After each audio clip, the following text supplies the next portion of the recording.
여러분 안녕하십니까? 지난 7월 출범한 민선 8기 지방자치단체가 이제 100일을 앞두고 있습니다. 단체장들이 대거 교체되면서 지방 정치 지형에도 큰 변화가 생겼는데요. 출범 100일을 앞둔 민선 8기의 성과와 과제들을 잠시 후 이슈토론에서 짚어보겠습니다. 또 매월 첫 주 떠나는 해피 버스데이인 대전에서는 시내버스 60번을 타고 대전 제1의 가을 낭만 여행지를 찾아가 보고 눈맛과 입맛을 사로잡은 풍경 맛집도 소개해드리겠습니다. 뉴스 큐레이터 시선 잠시 후에 뵙겠습니다.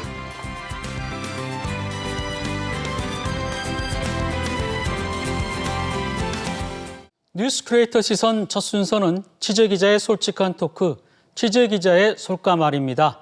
보도국 김철진 기자 나와 있습니다. 어서 오세요. 안녕하십니까. 네. 이번 주에 대전에서 큰 화재 사고가 있었죠. 네, 현대 아울렛 화재 사고 모두가 참 안타까운 마음일 텐데요. 네, 먼저 그 뉴스 정리해 볼까요?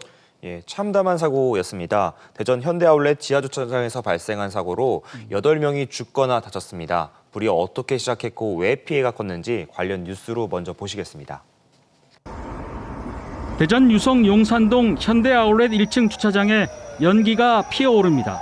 이른 아침 매장 오픈을 앞두고 일부 직원들이 막 출근을 시작하던 시간, 지하에서 뿜어나오는 뜨거운 화염이 순식간에 건물 전체를 뒤덮었습니다. 출근길 직원들은 빠르게 번지는 불길에 차량도 버려둔 채 비상구로 탈출했습니다. 불이 워낙 빠르게 번지면서 인명피해가 컸습니다. 지하 1층 곳곳에서 직원 7명이 발견돼 병원으로 옮겨졌지만 7명 모두 숨졌습니다. 끝까지 방제실에 남아 화재 방송을 했던 40대 남성도 발견됐지만 의식이 없습니다. 실종자 수색이 모두 마무리되고 화재 원인 규명을 위한 합동 감식이 시작됐습니다. 경찰과 국과수 등 40여 명의 감식반은 발화 지점으로 의심되는 화물차와 그 주변을 먼저 살폈는데 해당 차량이 전기차가 아닌 데다 발화 지점 근처에 충전소가 없어 전기차 화재 가능성은 일축했습니다. 다만 주변에 콘센트 등 전기 시설은 있던 것으로 알려졌습니다. 경찰은 CCTV를 통해 화물차와 적재물 사이에서 불꽃이 튀는 것을 확인해 화물차를 중점으로 감식을 시작했습니다. 네, 월요일 아침이었죠. 출근길에 대전시 재난 문자를 받은 시민들 처음에는 아마 별거 아닐 거라 이렇게 생각을 했을 겁니다. 그런데 이게 참 안타까움 이루 말할 수가 없게 아주 큰 화재 사고였는데요. 먼저 사상자부터 좀 정리를 해보죠. 네. 예, 녹화일을 기준으로 해서 7명이 죽고 1명이 중태에 빠진 상태입니다. 네. 먼저 구조 당시 방제실에서 CCTV를 보면서 끝까지 대피 안내 방송을 했었던 40대 시설 직원, 그분이 구조대에 제일 먼저 구조가 되셨는데요. 이분은 지금 호흡은 돌아왔지만 의식은 여전히 없는 상태입니다. 중환자실에 계속 계신 상태고요. 네. 이후 발견된 시설 직원들, 미화 직원, 물류 기사 등들은 안타깝게 숨진 채 발견됐습니다. 모두 질식사였습니다. 이분들은 대부분 매장 오픈 준비를 위해서 남들보다 조금 더 일찍 일터로 나선 이들이었습니다. 네. 보니까 엘리베이터에서 또 3분의 시신이 발견됐더라고요. 예, 네. 모두 7명의 희생자 중에서 가장 많은 3분께서 화물용 엘리베이터에서 발견됐습니다. 네. 그 지하주차장 감식 영상을 보면은 그 엘리베이터 버튼을 다급하게 누르던 그 희생자의 손자국들이 뚜렷하게 남아 있는데요. 그 소방 관계자들은 이 화재를 피하기 위해 승강기 쪽으로 대피했지만은 그 유독가스가 워낙 빠르게 번지다 보니까 그 질식사로 인해서 이제 숨진 것으로 추정을 했는데요. 승강기 외에도 승강기 인근에 탈의실, 휴게실 등이 있었습니다. 이쪽에서 희생자들이 발견됐는데 이 3곳 모두 화재 지점과는 수십여 미터 떨어진 좀 먼 곳이었습니다. 근데 그럼에도 불구하고 짙은 유독가스와 연기가 워낙 빠르게 번지다 보니까 이곳에서도 희생자들이 발견된 거였습니다. 불이 난 곳에서 좀 먼 곳이지만 질식사로 다 숨졌고 엘리베이터에 묻은 그 손자국 참 가슴을 아프게 했는데요. 그런데 이렇게 불이 난 것도 그렇지만 어떻게 이렇게 빨리 이렇게 불이 번질 수가 있는 거죠? 예, 그렇습니다. 이번에 반드시 밝혀야 되는 부분이 불이 어떻게 났는지 또 왜 이렇게 빨리 번졌는지 그 부분을 살펴야 될 겁니다. 그 무엇보다 영상을 보게 되면 불이 정말로 솟구치듯이 확산되는 모습을 볼 수가 있는데 경찰은 혹시 모를 그 인화 물질 같은 것들이 거기 현장에 있었을 것을 대비해가지고 차량 주위에 있는 그런 시료들을 채취해서요. 지금 국과수의 검정을 의뢰해서 혹시 인화성 물질들이 있었는지 먼저 살펴보고 있습니다. 그리고 그 외에도 지금 불이 처음 발생했었던 그 트럭과 적재물 사이에서 이제 불꽃이 났었는데 이 적재물이 종이 박스로 구성되어 있고 그 안에는 그 옷들을 담아놓은 그 비닐봉투로 되어 있었습니다. 이 종이와 비닐 모두 불에 워낙 쉽게 타는 성질이 있다 보니까 피해가 갑작스럽게 이제 확산된 것 같습니다. 네. 근데 이 건물이 제가 알고 있기로 재작년에 아마 오픈한 거로 알고 있는데 그렇다면 최신식 건물이지 않습니까? 네. 소방이라든지 이런 뭐 화재 예방 설비가 굉장히 최신일 텐데 원래 이렇게 불이 나면은 스프링클러가 이렇게 바로 끄지 않습니까? 예, 그렇습니다. 2020년 개장한 최신 매장이고 또 그 규모도 큰 곳이다 보니 당연히 소방 시설들 잘 갖췄을 것이라 생각하시는 분들 많이 계신데요. 당연히 스프링클러 갖춰졌습니다. 근데 지금 그 스프링클러가 제대로 작동을 했는지 그 여부가 지금 불분명해요. 처음에 현대 관계자들은 구조대원들이 나왔었을 때 이제 현장에 물이 있었다라고 하면서 스프링클러가 정상적으로 작동했다라는 입장인데 그 감식반이 지금 현장을 확인해 본 결과 물탱크에 물이 가득 차 있었습니다. 그러니까 물이 공급 안 됐을 수도 있다라는 건데요. 물론 이제 그 물탱크에 물이 자동으로 채워졌을 가능성도 있기 때문에 지금 경찰은 로그 기록, 그러니까 그 전자 기록을 확보해서 실제로 스프링클러가 제대로 작동했는지 그 여부를 지금 살펴보고 있습니다. 아마 물 사용량 같은 거 이런 것도 보면은 뭐 확인되지 않을까 싶은 생각도 드는데 보통 이런 다중 집합 시설이라든지 복합 건물은 제가 알기로 굉장히 점검을 자주 받는 거로 알고 있는데 이 해마다 이 화재 점검이 이루어지지 않습니까? 보통? 예, 맞습니다. 그러니까 매년 2차례 정도 소방 점검이 이루어지는데요. 근데 이게 뭐 소방서에서 직접 나가서 점검을 하는 건 아니고 소방 안전과 관련된 민간 업체가 점검을 해서 그 결과를 소방서에 보고하는 형식입니다. 여기서 미흡한 부분이 있으면은 한 달 이내 조치를 해서 소방서에 또 보고를 해야 되는데요. 현대 아울렛의 경우는 지난 6월에 한 차례 받았습니다. 이때 화재 감지기, 뭐 전선 단락, 피난 유도 등 교체 필요 등 이제 모두 24건의 지적 사항이 있었는데요. 현대 측은 당시 지적받은 내용들이 크게 뭐 이렇게 이번 화재와 관련이 있거나 뭐 이렇게 중요한 사항은 아니었다라고 밝혔고 또 7월에 모두 조치를 했다고 완료를 했습니다. 그런데 이제 정부 합동 감식반의 경우는 이때 조치된 것들이 제대로 이루어졌는지를 지금 중점적으로 살펴보고 있는. 그 부분도 살펴보겠다. 근데 이제 조금 전에 얘기했지만 이렇게 불이 빨리 크게 번지게 된 이유 중에 그 지하에 있는 이 적재 박스들, 의류라든지 뭐 이런 부분들, 이른바 야적장이라고 또 볼 수 있을 텐데 그런 부분도 있고 또 물건을 싣고 내리는 하역장이 또 지하에 있지 않습니까? 이런 부분이 아마 클 텐데 저희가 그 입수한 지난 2월에 찍은 화면을 봐도 당시에 박스들이 굉장히 많이 쌓여 있는 것을 저희가 확인할 수 있는데 글쎄요, 이런 것들이 좀 불을 크게 한 직접적인 원인이 되지 않을까 싶은데 어떻습니까? 예, 맞습니다. 대부분 업무상 편의를 이유로 이제 물건을 내리는 하역장을 지하 주차장에 같이 두고 있는데요. 물론 지하 주차장의 일부 시설을 용도 변경해서 이 하역장으로 만드는 거는 법적 문제가 없습니다. 하지만 그 화재에는 취약할 수밖에 없는 게 그 전문가들의 진단인데요. 아무래도 지하 주차장이란 공간 자체가 밀폐된 공간인데다 주거, 사무, 상업 공간과 달리 아무래도 소방 그런 규제 같은 것도 상대적으로 약한 편입니다. 이런 공간에 불이 나기 좋은 종이 박스, 비닐들이 가득한 이런 물건들을 적재하는 순간 화재에 취약한 공간에 불에 잘 타는 물건들을 쌓아두는 셈이 되는 거죠. 그렇기 때문에 지금 대부분의 쇼핑몰 같은 경우는 이제 공통의 문제점, 이번과 같은 좀 문제점들을 안고 있는데 대전시는 이런 부분들에 대해서 좀 점검하겠다고 지금 나선 상태입니다. 사실상 불쏘시개 역할을 했다 이렇게라도 볼 수 있을 것 같은데 차제에 이런 대형 뭐 마트라든지 또 백화점에 지하에 이런 것들이 많이 있다면 좀 정리가 됐으면 좋겠다 이런 생각 들고요. 아무래도 이제 아울렛에 입점해 있는 입점 업체들이 많은 피해를 보지 않겠습니까? 이 부분은 어떻게 됩니까? 예, 이게 입점 업체 특히 뭐 또 거기다가 주변 상인들까지 피해가 좀 굉장히 좀 큰 상태인데요. 먼저 현장에서 저희가 직접 직원들을 좀 만났습니다. 이제 동료의 죽음을 이제 애도하기 위해서 합동분향소에 온 경우 이제 그런 분들 좀 만났었는데 동료의 죽음에 슬퍼하면서도 아무래도 그 피해에 대한 걱정과 불안도 숨길 수 없는 모습이었습니다. 벌써 지금 일주일 가까이째 문을 못 열고 있는데요. 네. 이제 언제 열 수 있는지 뭐 안내조차 없는 상황이라고 합니다. 여기에 지금 현재 매장의 출입이 완전히 불가한 상태다 보니까 내 매장에 얼마나 피해가 있는지도 지금 그것조차 확인도 어려운 상태죠. 여기 인근 호텔과 웨딩홀도 있다 보니까 이곳의 영업이 사실상 불가하고 또 주변 상인들 같은 경우도 이제 이 현대 아울렛들에 오는 손님들을 통해서 이제 영업하시는 곳들이 많은데 여기 같은 경우도 모두 가동을 멈춰버린 상태다 보니까요. 모두 다 걱정이 많으신 상태고 설령 이것들이 복구된다고 하더라도 예전과 같은 모습으로 다시 돌아갈 수 있을까 굉장히 회의적인 모습이었습니다.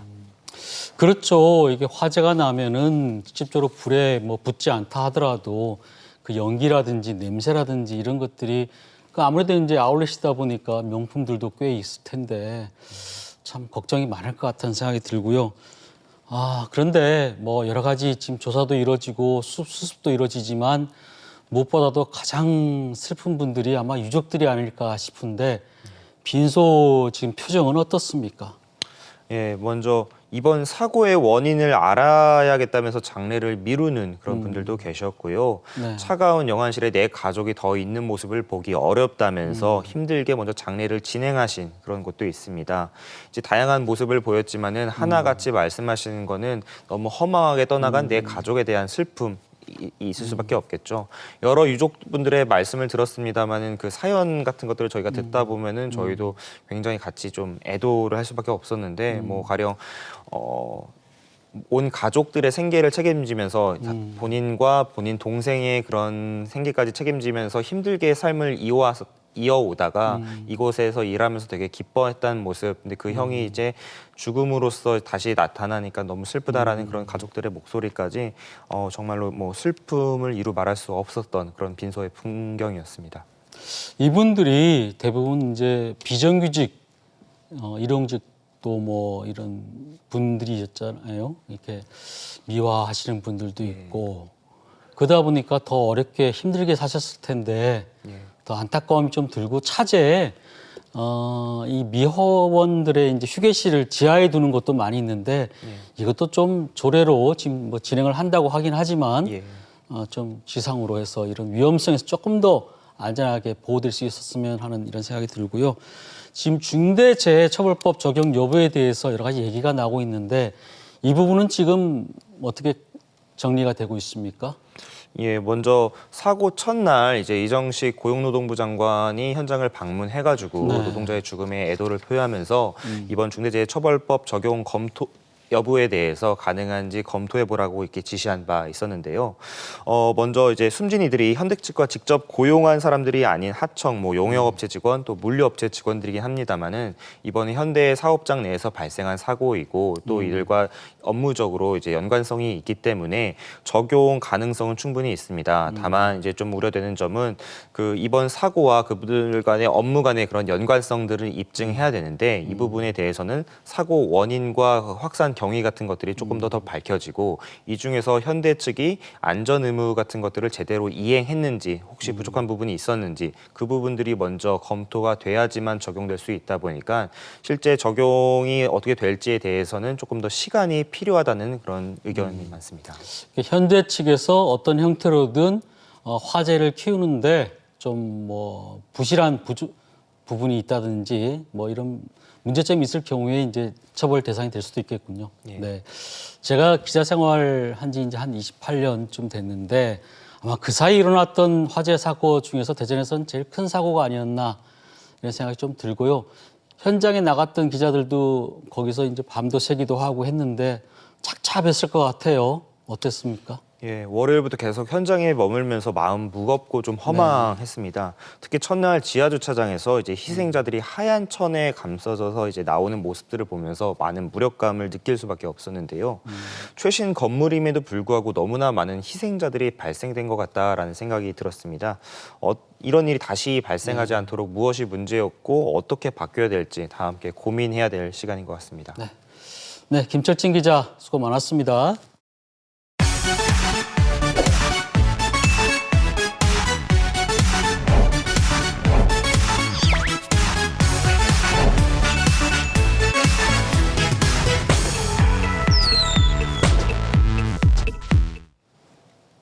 매월 첫 주 이 시간엔 시내버스를 타고 대전 여행을 떠납니다.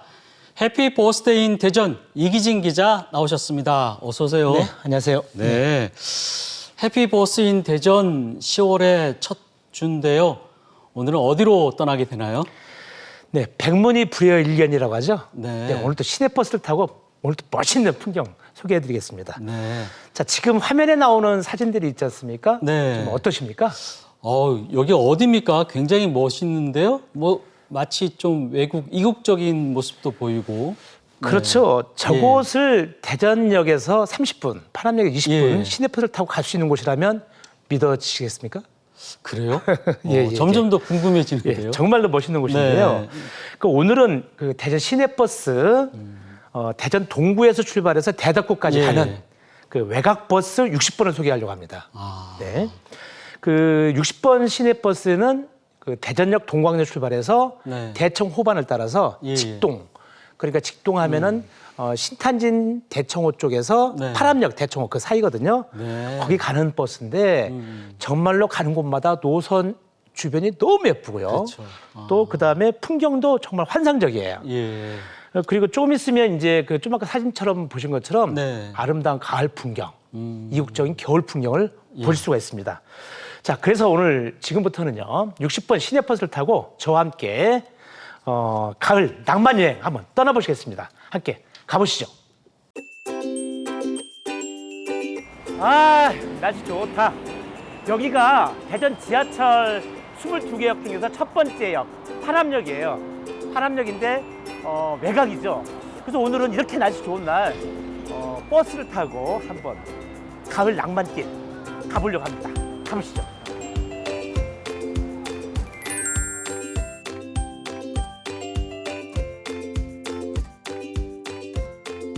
대전 시내버스 번호의 비밀 아시죠?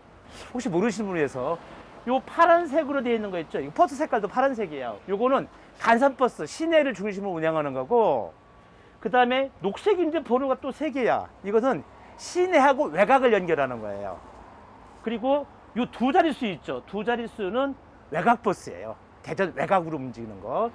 대청호가 옥천 보온으로 연결된 시내버스는 6권역이라고 그래요. 그래서 다 61번, 62번, 63번, 66번, 60번. 제가 오늘 대청호로 가는 60번을 탑니다.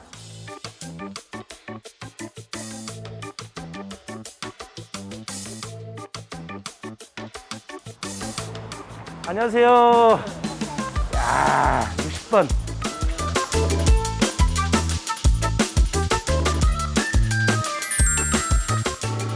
(60번) 시내버스는 대전 동광장에서 출발해서 직동까지 연결하는 코스입니다. 70분마다 한 대씩 운행되고 있는데요. 가을 여행 떠나기에 안성맞춤 코스입니다. 대전의 또 다른 매력을 만날 수 있는 길이죠. 와, 완전한 가을이에요. 제가 이 외곽 노선을 타고 가는 거는 어디로 가려면 대청호변 가려고 그래요. 대청호 500리길이 정말 요즘 아름답게 꾸며져 있거든요. 그래서 여유롭게 버스 타고 가려고 합니다.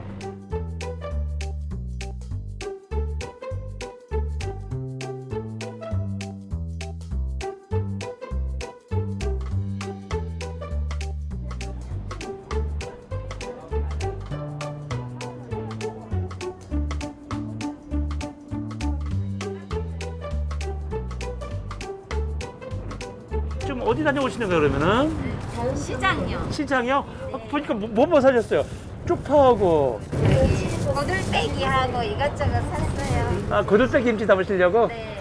이 버스를 타니까 특이한 점이 연령이 그래도 나이가 드신 분이 많네요. 네.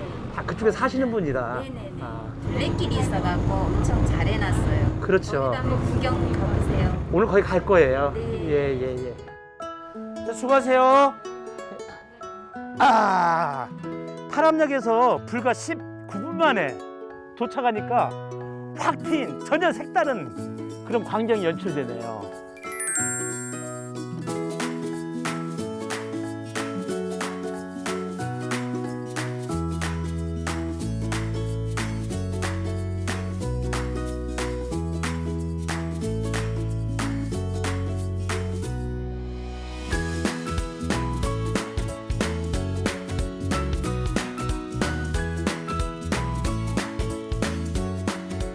정말로 한 번만 타도 이렇게 도시에서는 도저히 느낄 수 없는 새로운 풍경 이런 걸 느낄 수가 있죠. 저도 외국에 나가면 시내버스를 타고 무조건 종점까지 가보거든요. 그리고 다시 그 버스를 타고 탄 곳으로 와요. 그럼 길 잃어버릴 위험도 없고. 그래서 저기 그 대전에서 한 번쯤은 이렇게 여행하기 좋을 때 도시에서 버스를 타고 그 다음에 어딘지 모르지만 무조건 한번 끝까지 가보세요. 정말 새로운 경험을 하게 될 겁니다.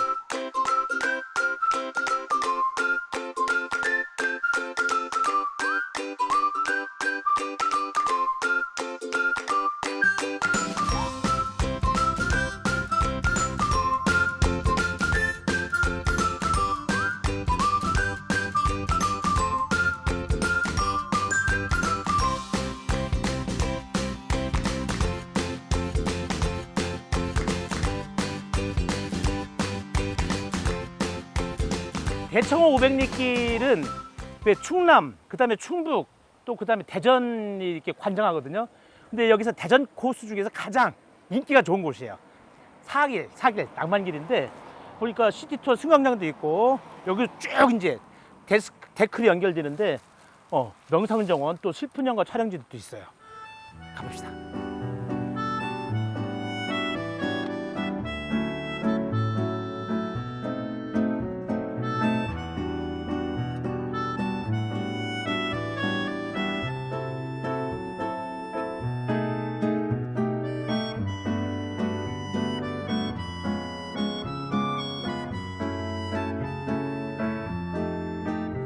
쓰러졌으면 쓰러진 대로 나무, 늪지.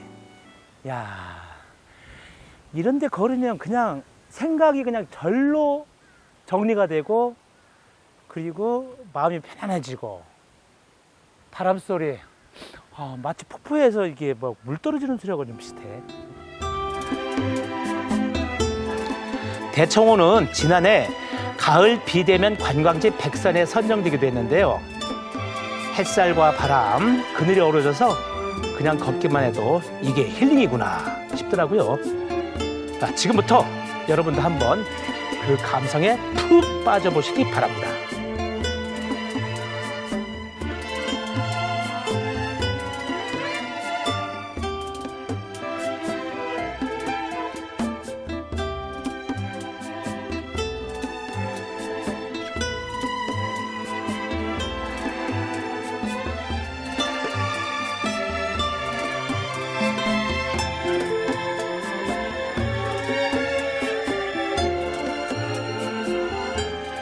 여기 많이 찍었네. 슬픈 연가, 나의 절친 악당들, 영린. 저 포토존인가 보다. 사진 한번 찍어야 되겠다.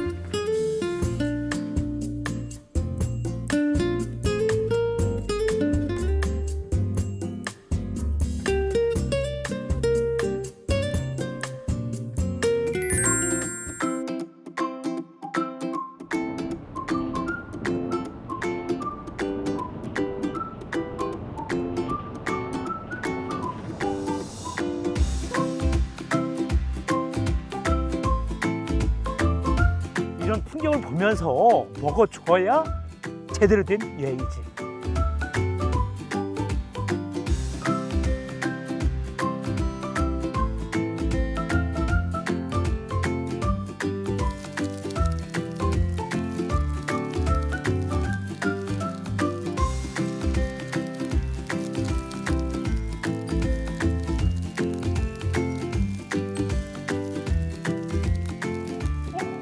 따다. 아이고 이거예요 이거. 개인꼬치를 직화로 구워서 이렇게 먹는 겁니다. 요 부분이 닭하고 소시지네요. 예. 네. 소세지입니다. 네, 소시지고 그 다음에 나오는 것이 이제 안창도 나오고 돼지갈비 나오고 딱 썰어줍니다.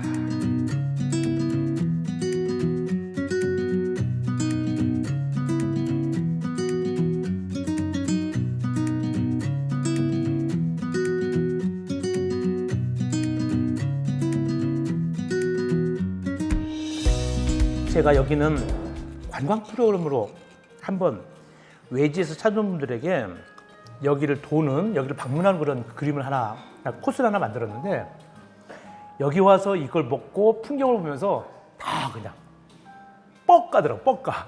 너무너무 좋아하는 거야. 그러면서 그 여행을 즐겼던 분들이 또 오고 싶다고. 그러니까 맛있는 음식과 아름다운 풍광은 다시 방문하게 하는 재방문의 요소가 되는 거죠. 이 불향.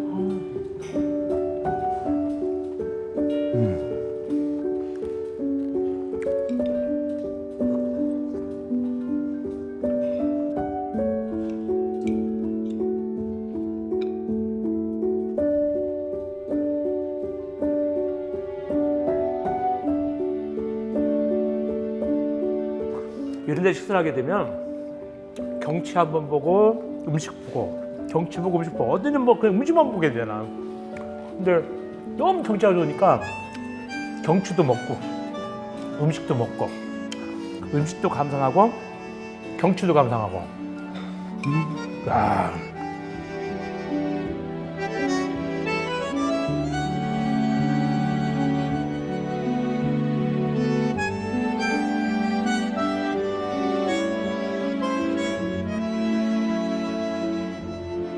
오늘 버스 타고 혼자 여행을 왔어요. 가을 여행. 좋았어. 너무 좋았어요. 정말. 대전 시내 버스, 그 시내에서 움직이는 것보다 조금 더 나오니까 정말로 행복한 시간을 보냈습니다. 자, 이제 맛있게 먹게 됐고 이제 일상으로 돌아갑니다. 지금 버스 기다리고 있습니다. 10월의 멋진 날입니다. 분주한 도시를 떠나서 눈과 입, 마음을 춤추게 하는 호반으로의 가을 여행. 여러분도 한번 떠나보시기 바랍니다.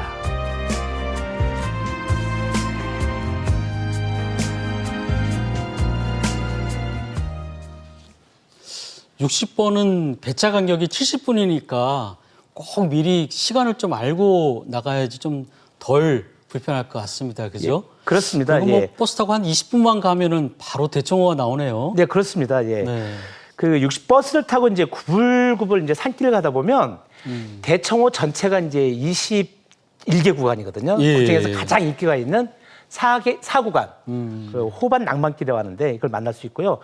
무엇보다도 이제 요즘 같은 경우는 그 주말과 휴일에는 네. 찾는 사람이 상당히 많아서 주차하기 힘들어요. 근데 시내버스를 타시면 주차 걱정 없고요. 네.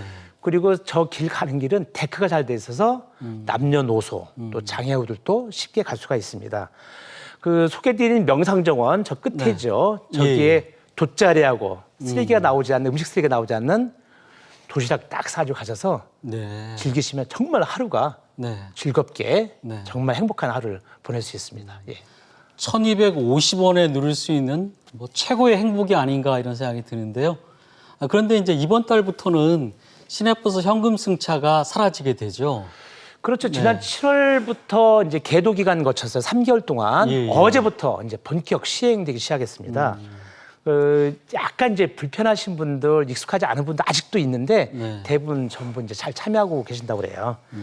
그리고 이거 아시죠? 교통카드를 이용하시면 3번이 무료 환승. 네. 그다음에 요금 할인까지. 예. 자, 교통카드를 이용해서 즐거운 여행을 떠나 보시기 바랍니다. 예. 네. 네. 이기진 기자 수고 많으셨습니다. 네, 감사합니다. 네, 계속해서 한 주간의 뉴스를 정리해보는 주간 포토 뉴스입니다. 양세원 아나운서 전해주시죠.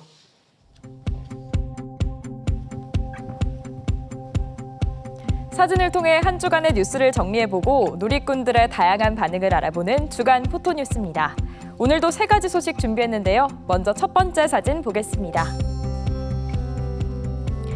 파랗게 물든 가을 하늘도 예쁘고 꽃색도 이보다 더 선명할 순 없습니다.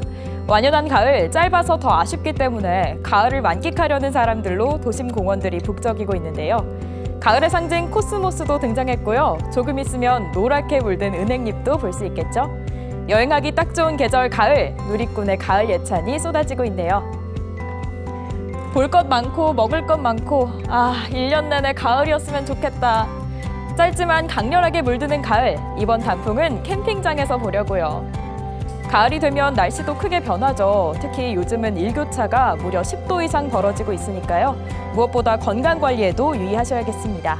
자, 두 번째 사진 볼까요? 지난 월요일부터 실외 마스크 의무화가 전면 해제됐습니다. 실내외 마스크 착용 의무가 생긴 지 17개월 만에 야외에서는 완전히 마스크를 벗게 됐는데요. 스포츠 경기장, 공연장, 또 운동회에서 이렇게 마스크 없이 마음껏 환호해본 게 얼마만인가 싶네요. 실외 마스크 착용 의무 해제는 코로나19 재유행의 고비를 넘어섰다는 결과로도 해석될 수 있습니다. 누리꾼들 기쁘면서도 살짝 걱정되는 마음 전하고 있네요. 이 정도면 이제 거의 이겼다고 봐도 되겠죠? 힘든 싸움이었다 코로나. 저는 아직은 아니라고 봐요. 방심하다간 또 바이러스에 당할 거라고요. 실외 마스크는 벗었어도 실내 마스크 착용 의무는 당분간 유지됩니다. 독감 환자도 늘고 있고요. 코로나19 겨울철 재유행 가능성도 있다고 하니까요. 자유가 주어진 만큼 개인 방역 보다 더 철저히 하셔야겠습니다. 오늘의 마지막 사진 보겠습니다. 8명의 사상자를 낸 대전 현대아울렛 화재 참사. 앞서 솔까말에서도 전해드렸는데요. 합동 분향소가 마련된 현대아울렛 주차장에는 희생자들을 추모하는 시민들의 발길이 이어졌습니다. 윤석열 대통령을 비롯해 각계각층의 많은 분들이 분향소를 찾아 고인들의 넋을 위로했습니다. 또 지난 수요일에는 화재 원인에 대한 진상규명과 중대재해 재발 방지를 위한 촛불 집회도 열렸는데요. 화마에 쓰러져간 안타까운 희생에 누리꾼도 커다란 슬픔을 전하고 있습니다.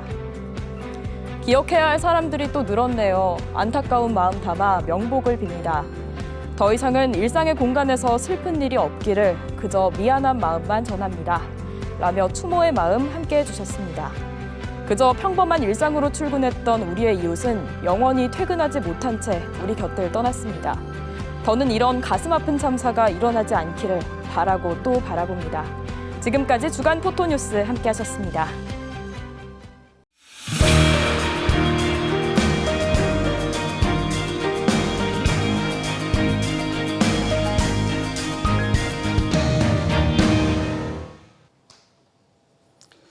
민선 8기 4인방으로 풀리며 충청권 4개 광역시도의 수장이 모두 바뀐 지 이제 100일이 돼가고 있습니다. 지방 권력 전면 교체, 초유의 경제 위기 속에서 출발한 민선 8기, 우리 지역 단체장들의 100일간의 행보와 앞으로의 과제를 짚어보겠습니다. 먼저 함께해 주실 분들입니다. 국민의힘 대전시당위원장 이은권 전 국회의원 나오셨습니다. 예, 안녕하세요. 네. 더불어민주당 충남도당위원장 복희왕 전 국회의원 함께해 주셨습니다. 안녕하세요. 네. 네, 경제 안정과 새로운 변화를 시사하면서 민선 8기가 출범한 지 이제 다음 주면은 100일입니다. 사람으로 치면은 100일이면은 용을 쓰면서 뒤집기를 할 시기죠. 먼저 충남부터 좀 살펴보겠습니다. 정치하는 도지사라는 닉네임이 붙은 김태흠 지사의 100일, 과연 어떻게 평가할 수 있을까요? 우선 이제 김태흠 지사는 취임 당시에 100일 안에 도민들이 체감할 수 있는 결과물을 내놓겠다 이렇게 말을 했어요. 가장 눈에 띄는 게 이제 속도감인데요. 난항을 겪어온 원산도 리조트 착공을 내년 초로 이제 이끌어냈고 또 안면도 개발도 1, 2지구가 마지막에 남았는데 그것도 빨리 마무리 짓겠다 이렇게 나서고 있는데 이 과감한 돌파력은 좋지만 또 양면성이 또 있을 것 같기도 해요. 김 지사의 속도전 어떻게 보셨습니까? 네, 그런 과감한 결단 이런 것들이 지도자에게는 반드시 필요한 리더십 중에 하나이긴 합니다만 과거 시대에 민심과 쌍방향 소통을 좀 덜 할 때는 그것이 굉장히 좋은 장점이 될 수 있었는데 요즘에는 오히려 그것이 민심에 반하는 독선으로 비칠 수가 있다라는 것에 대한 우려와 경계를 함께 했으면 좋겠다라는 좀 조언을 드리고 싶고요. 말씀하신 것처럼 안면도 개발 프로그램 같은 경우에는 심대평 전 지사 때부터 해서 지속적으로 노력해오고 지금 중간 진행 과정이죠. 그래서 지난번 선거 직전에 양승조 전 지사가 MOU를 맺느냐 안 맺느냐 하다가 선거 끝내놓고 하는 게 좋겠다라고 하면서 지금까지 진행이 되었던 것이고 원산도 개발 또한 오래전부터 진행돼 왔었고 거의 과실을 따기 직전까지 지금 다가와 있는데 이런 것처럼 전임 심대평 지사 때부터 10여 년간 오랫동안 준비해왔던 사업 이런 것들이 결실을 또 내 때에 와서 잘 맺게 되면 그것에 대한 역사와 전통 그리고 전임에 대한 어떤 그 감사함 공무원들의 노고에 대한 치하 이런 것들에 대한 공을 나눠 먹는 그러한 좀 덕이 있는 측면을 좀 보여주면 더 많은 칭찬을 받지 않겠느냐 싶습니다. 나의 공치사 그리고 어떤 성과를 빨리 내고자 하는 욕심 이런 것들이 어떤 때는 장점이 될 수 있습니다만 또 어떤 때는 그것이 갈등의 불씨가 될 수 있기 때문에 특히 지금 같은 경우는 충남 도의회가 물론 이제 국민의힘 쪽이 다수당이긴 합니다만 네. 그 내에서도 지사의 속도전에 대해서 경계하는 목소리와 비판들이 나오고 있다라는 것에 대해서 좀 귀담아 들을 필요가 있지 않나 싶습니다. 네. 확실히 그 양승조 지사가 좀 안정형이었다면은 김 지사가 좀 빨리빨리 좀 이런 부분들이 있는 것 같은데 어떻게 보셨습니까? 그 대조적인 면이 있죠. 있는데 어떤 일이든지 간에 또 어떤 상황에 대해서 항상 양면성은 존재하는 겁니다. 왜냐하면 속도가 빠르냐 늦으냐 때로는 빠를 때도 있어야 되고 때로는 또 늦을 때도 있어야 되는 건데 아마 지금 말씀하신 대로 뭐 안면도 사업 같은 거 전임 도지사님들이나 뭐 심사위 쭉 추진해 왔던 것이 정말 결실을 맺는다. 맞죠. 맞는데 이런 부분들도 빨리 할 부분 빨리 해서 매듭을 짓는 게 그 뭐 속도감 있는 게 좋은 거고 또 아까 그 말씀하신 도의회 마찰 문제 이런 문제들은 신중하게 판단을 해서 결정을 하는 것이 그것이 옳다 그렇게 생각을 합니다. 그러나 김태우 우리 지사 같은 경우는 제가 경험한 바로는 신중한 판단을 합니다. 신중한 판단을 해서 결정이 되면 아주 신속하게 추진력 있게 하는 그런 돌파력을 가지고 있는 게 사실입니다. 제가 국회의원 생활하면서도 의원총회를 한다든지 하는 모습을 보면 판단은 신중하게 합니다. 그러나 할 말은 꼭 합니다. 그래서 아마 우리 충남지사가 제가 볼 때는 잘 뽑았다. 저는 그렇게 칭찬을 하고 싶습니다. 네. 그 좀 전에 이제 의회 얘기도 하셨는데 지금 이제 충남도 의회 일부 의원들하고 김 지사 간에 이제 삽교육을 두고 공방이 벌어지고 있습니다. 이제 김 지사는 이게 이제 도비가 아닌 국비로 지어야 된다 이런 입장인데 반면 의회에서는 나라에서는 생각도 하고 있지 않는데 그러다 보면 추진이 너무 늦어지는 게 아니냐 이렇게 또 우려를 하고 있거든요. 보기에는 이 부분은 어떻게 좀 보십니까? 네. 예, 이제 BC 분석이라 그래서 비용 대비 편익 분석을 합니다. 네. 여기에서 좀 떨어질 때는 국가 예산을 반영하지 않지요. 그래서 삽교역 여기에는 과연 얼마나 이용객이 있을까라는 의구심을 중앙정부 입장에서는 갖고 있을 수밖에 없는데 그러하기 때문에 그러면 지방비를 들여서 역사를 짓고 운영비 부족한 부분에 대해서 지방비 투입을 할 수 있다라는 결정 또한 지방정부에서 할 수 있는 겁니다. 네. 그리고 지난 그 양승조 지사 때 그런 결정을 내렸던 것은 가장 큰 것이 예산 군비까지도 투입하겠다라는 입장을 밝혀왔었고 예산 군민들이 지속적으로 기재부 앞에 가서 1인 시위를 오랫동안 했을 정도로 수건 사업이에요. 그러다 보니까 국가 예산을 못 받는다 할지라도 역 자체에 대한 승인만 받으면 지방비로 진행하겠다라는 것을 사실 오랜 시간 결정을 들여서 정책 결정을 한 것인데 이것이 이제 도지사가 바뀌면서 왜 지방비를 드리느냐 국가 예산 들여서 하겠다라고 이제 입장을 바꾼 것이죠. 그런데 저도 이제 단체장을 해봤으니까요. BC 분석에서 적절하지 않다라는 분석이 나오면 국비 투입이 되기는 굉장히 어렵습니다. 그래서 그 당사자인 예산 군민들 입장에서도 이러다가 계속 지체되고 언제 어떻게 될지 모르는 것 아니냐라는 어떤 우려를 표하고 있는데 이런 것이야말로 정말 도민들과 소통하고 그리고 의회와 함께 소통하면서 결정을 내려야 되는 사안인데 이것이 일방통행식으로 결정되는 것 아니냐. 이것이 바로 어찌 보면 김태흠 부지사의 독선적인 행정 아니겠느냐 이런 비판을 받고 있는 것 같아서 물론 이 부분은 이제 정치적 선택의 문제이긴 합니다. 옳고 그름의 문제가 아니고 그러하기 때문에 그 선택과 결정을 할 때는 충분한 소통과 이해를 구하는 과정이 필요하다라는 말씀드립니다. 네.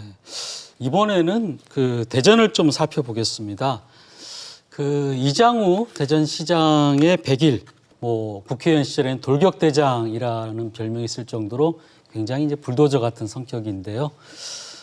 추진력은 누구보다 아주 뛰어나신 분인 것 같아요. 특히 이번에 방위사업청 유치라든지 또 우주개발 클러스터를 처음에 누락됐다가 뒤늦게나마 또 포함시킨 것도 그렇고 이런 부분들은 좀 평가할 수 있는 부분도 있는 것 같습니다. 어떻게 보세요? 네. 사실 지금 뭐 방위사업청 같은 경우는 그 윤석열 대통령께서 후보 시절부터 뭐 확고하게 말씀을 하셨던 부분이고, 그래서 이 부분이 우리 이장우 시장이 당선되고 나서 대통령께 조속한 방위사업청 이전을 추진해 주십사라는 또 요청을 드려서 또 대통령께서도 지난 8월에 방사청 이전이 신속하게 했으면 좋겠다. 그래서 예산이 총 한 210억 정도를 확보해서 지금 본격적으로 지금 정부 대전청사 UVJ 이전하는 걸로 이렇게 해서 지금 TF10까지 구성을 해서 신속하게 추진을 하고 있다라는 말씀을 드리고, 그 다음에 또 하나는 대전이 어떻게 보면 우주 산업의 핵심 지역 아닙니까? 왜냐하면 대통령께서도 이를 인식하셔가지고 그 동안에 뭐 대전이 빠지느냐 안 빠지느냐 여러 개 있었지만 이장우 시장께서 대통령께 강력하게 이 말씀을 하셔서 대전이 연구개발과 인재양성 분야로서 한 축을 맡아야 한다. 그래서 삼각 축 체제로 가는 것이 맞다 해서 그렇게 진행이 되게 돼 있기 때문에 이런 부분도 이장우 시장이 추진력 있게 과감성 있게 잘 추진을 해서 성과를 낸 부분이 아닌가 그런 말씀을 드리고, 하나 제가 여과하는 관계는 없지만 어제도 제가 이장우 시장을 이제 또 만나서 대화를 나눴습니다만서도 지금 대전에 지금 또 이제 이슈 떠드는 게 소상공인진흥공단 이전 문제가 지금 이슈로 떠들고 있습니다. 지금도 데모들을 하고 있는데, 어제 만나서 내 시장한테 요청을 했더니 퀘이 시장도 중국 원도심 지역에 잔류하는 것이 맞다. 자기도 그 부분에 대해서는 확고하게 지켜나가겠다. 이런 말씀하시는 걸 보면서 소신이 뚜렷하다. 좀 그렇게 평가를 하고 싶습니다. 네. 부연해서 말씀드리면 소상공인진흥공단이 중국 원도심에 지금 본사가 있는데 그걸 유성구에 있는 엑스포타워, 신세계 바로 옆에 있는 엑스포타워죠. 그걸로 이전을 추진하는 거에 대해서 지금 반대를 하시는 거죠. 그렇죠. 그렇죠? 예. 네. 알겠습니다. 이장우 시장 같은 경우에 윤석열 대통령과 좀 관계가 좀 가까운 것 같아요. 김태흠 지사도 그렇지만은 어쨌든 이런 것들을 계속 끌어내는 거 봤을 때는 그런 좀 장점도 좀 있지 않을까요? 어떻게 보세요? 아무래도 윤석열 대통령과 같은 정당 소속 단체장들이 일을 잘하기를 바라고 그런 것들에 대해서 뭐 음으로 양으로 지원을 받지 않을까 싶습니다. 그런데 방위사업청 같은 경우에는 이 역사가 있어요. 중기부가 세종으로 이전되는 것이 결정되면서 그럼 여기에 무엇을 채울 것이냐라는 것이 우리 지역사회의 과제였습니다. 그때 박병석 전 국회의장을 제가 이제 비서실장으로 모시고 있었기 때문에 이 문제를 풀기 위해서 저도 다각도로 노력을 했던 기억이 있어요. 기상청을 그쪽으로 보내겠습니다라고 했는데 박병석 의장께서 기상청은 규모가 작은 거 아니냐, 방사청 보내라. 그렇지 않고서는 나 협조 못한다. 이런 말씀을 하셨었고, 그때 허태정 전 시장도 국회의장실에 정말 문턱이 닳도록 쫓아다니면서 꼭 중기부 이전을 막아내든지 아니면 방사청을 유치해야 됩니다라는 어떤 입장을 계속 밝혔었는데, 다행히도 윤석열 대통령의 공약으로도 연결되고, 그리고 당시 이재명 후보 같은 경우는 청 단위는 대전으로, 그다음에 부 단위는 세종으로 이런 원칙을 또 말씀하셨기 때문에 그런 것들이 전부 다 맞아떨어지면서 방사청 유치가 성공된 거 아닌가 이렇게 뭐 판단이 되고요. 우주산업 클러스터 같은 경우에도 그렇습니다. 그 위성은 경남, 이제 우주항공청도 아마도 그쪽으로 갈 공산이 좀 커 보입니다. 그렇죠. 발사체는 나로가 있는 나로, 전남, 나로섬, 그리고 이제 R&D, 그러니까 연구개발 부분은 대전 이랬는데, 문제는 다른 것들은 실체가 보이는데 여기에 대해서는 실체가 안 보입니다. 그래서 어떤 연구개발 기관을 기능을 더 이쪽에 추가시킬 것인지에 대한 답을 내놓는 것, 이것이 향후의 과제가 되지 않을까 싶고, 그것을 위해서는 뭐 대전뿐만 아니라 충남 또 충청권도 함께 노력해야 될 과제가 되지 않을까 싶습니다. 그럼에도 불구하고 어쨌든지 간에 이런 성과를 조기에 내려고 하는 이런 노력들은 저는 뭐 높은 점수를 주고 싶습니다. 네. 우주개발 클러스터 부분은 조금 더 지켜볼 필요가 있다, 이렇게 보시는 것 같고, 지금 이제 그 여러 가지 이제 이 시장이 들어선 다음에 좀 논란이 된 부분도 있어요. 이게 온통 대전 지역 화폐죠 같은 경우에 시민들의 찬반이 극명하게 나뉘고 있습니다.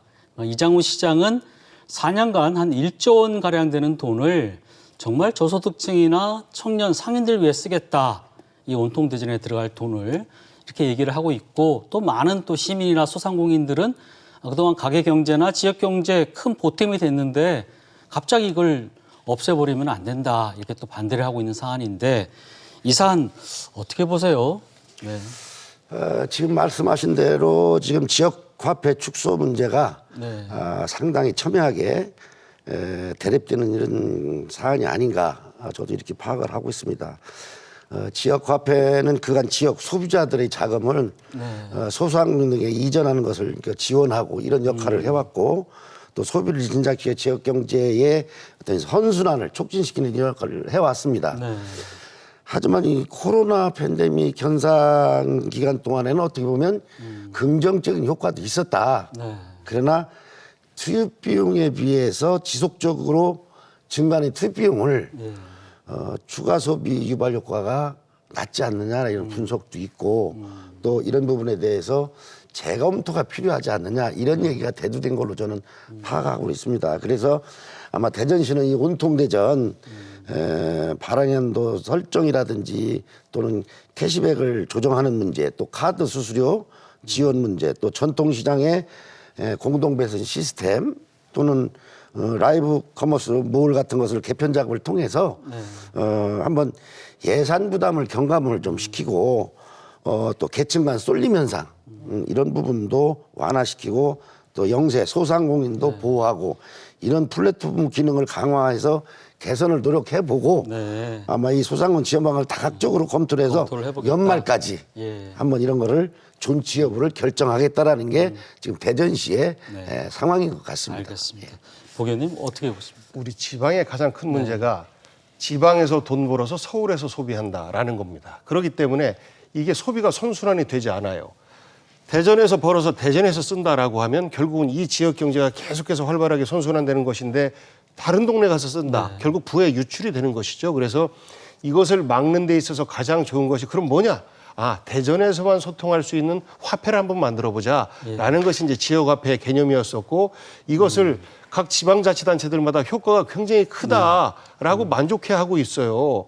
특히 소상공인 같은 경우에는 그 효과를 가장 크게 보고 있고, 결국은 서민들을 위한 정책의 일환이기도 한데, 이것을 제가 볼 때는 윤석열 정부에서도 현재 예산을 한 푼도 반영하지 않고 국회에 올렸습니다. 약 7,800억 정도 올려주면 그나마 지역에서 그것을 고리로 해서 지방비 매칭을 해가면서 지역화폐 개선을 계속 발행을 할 수 있고, 온통대전이라는 이름으로 진행되어 왔던 지역화폐가 굉장히 성공적이었다라는 평가를 저는 들어왔었습니다만, 이건 제가 볼 때 의식적으로 민주당 정권의 어떤 흔적 지우기 아닌가 이런 오해가 들 정도예요. 반대로 세종시 같은 경우는 이것이 굉장히 좋기 때문에 거기서는 뭐 이름을 여민전이라고 하는 화폐 이름을 정해서 하겠다라고 하고 있는데, 그만큼 중앙정부에서 국비를 대주지 않으면 결국 지방비를 더 많이 투입할 수밖에 없는 거거든요. 그러니까 윤석열 정부의 논리는 지역 화폐니까 지방비에 들어가는 게 맞다라고 하는데, 그러면 돈이 많은 지방자치단체는 지역화폐 쓸 수 있고 돈이 없는 지방자치단체는 그 지역화폐를 쓸 수 없는 거 아니겠습니까? 결국 계속해서 부자 동네는 부자가 되고 가난한 동네는 가난한 동네가 되는 이런 악순환이 반복될 수밖에 없기 때문에 국가의 적극적인 개입이 좀 필요한 측면이 있습니다. 그래서 광역자치단체에서도 이 정책을 버리지 말고 시행을 하면 결국은 기초에 가서 기초 또 그 재정도 투입을 해가면서 그 기초에서 또 선순환될 수 있는 정책들을 만들어낼 수 있지 않겠습니까? 그래서 이 부분에 대해서는 저는 이장우 시장께서 적극적으로 재검토를 좀 하는 것이 어떤가 싶습니다. 혹시 좀 와인 페스티벌 이야기도 좀 이따 하시나요? 시간이 다 돼서요. 저희가 마지막으로 그 남은 이제 과제 이제 100일밖에 안 됐기 때문에 앞으로 어떻게 좀 진행했으면 좋겠다 하는 그 한마디씩 듣고 끝내려고 합니다. 대전의 경우에 와인 페스티벌을 없애겠다 이런 말을 들었는데, 역사와 전통이 있는 것은 저는 지키고 존중하는 것이 마땅하다고 생각합니다. 충남의 경우에도 각 시군의 사정이 다르고 우리 도민들의 의식이 다를 때, 의견이 충돌될 때 저는 그 말씀을 겸허히 듣는 낮은 자세의 도지사를 바라고 있다고 생각합니다. 그런 자세로 일한다면 대전과 세종 또 우리 충남, 충북 모두가 다 잘 사는 충청권이 되고 특히 핵심인 대전과 충남 같은 경우는 더 앞으로 잘 나가지 않을까 싶고 그런 부분에 대해서는 정치적 이해관계를 떠나서 정당도 또 우리 또 도민 시민들도 함께 응원을 해주지 않을까 싶습니다. 응원하는 마음으로 바라보겠습니다. 네. 자, 어떤 부분에 열정 쏟아야 될까요? 지금 뭐 말씀하셨지만 보는 시각에 따라서 또 판단에 따라 틀려질 수 있는 경우가 있습니다. 지금 뭐 과거의 어떤 시장이나 지사님께서 하신 것을 모두 부정하는 것도 잘못된 거고 또 모든 것이 잘 됐다고 따르는 것도 문제가 있다고 저는 생각합니다. 그래서 잘 선별을 해서 어느 것이 대전 시민을 위해서 잘할 수 있는 일인지 어느 것이 충남 도민을 위해서 좋은 일인지 이런 부분들을 시장님이나 지사님께 현명한 판단을 해서 당리당략을 떠나서 도민과 시민을 위해서 열정적으로 일하는 네. 이런 모습을 보여주는 것이 보답하는 길이다. 저는 그렇게 생각하면서 우리 김태흠 충남도지사나 또 이장우 대전시장 모두 그렇게 하리라고 생각을 하고 대전시장이 저는 틈만 있으면 시장과 소통을 하면서 이런 문제들을 논의하고 있습니다. 그래서 네. 우리 대전 시민에게도 실망시켜지지 않도록 과거 시장이 했던 부분 잘된 부분은 잘 받아들여서 시정을 끌고 나가고 또 잘못되면 고쳐서 끌고 나갈 수 있도록 같이 협력해서 우리 당에서도 뒷받침을 하겠습니다. 네, 알겠습니다. 네, 두 분 말씀은 여기까지 듣겠습니다. 이은권 국민의힘 대전시당위원장님 그리고 복귀왕 더불어민주당 충남도당 위원장님 오늘 함께해 주셔서 고맙습니다. 네, 뉴스 크리에이터 시선 오늘 순서는 여기까지입니다. 편안한 휴일 보내시고 저희는 다음 이 시간 다시 인사드리겠습니다. 네, 함께해 주신 여러분 고맙습니다.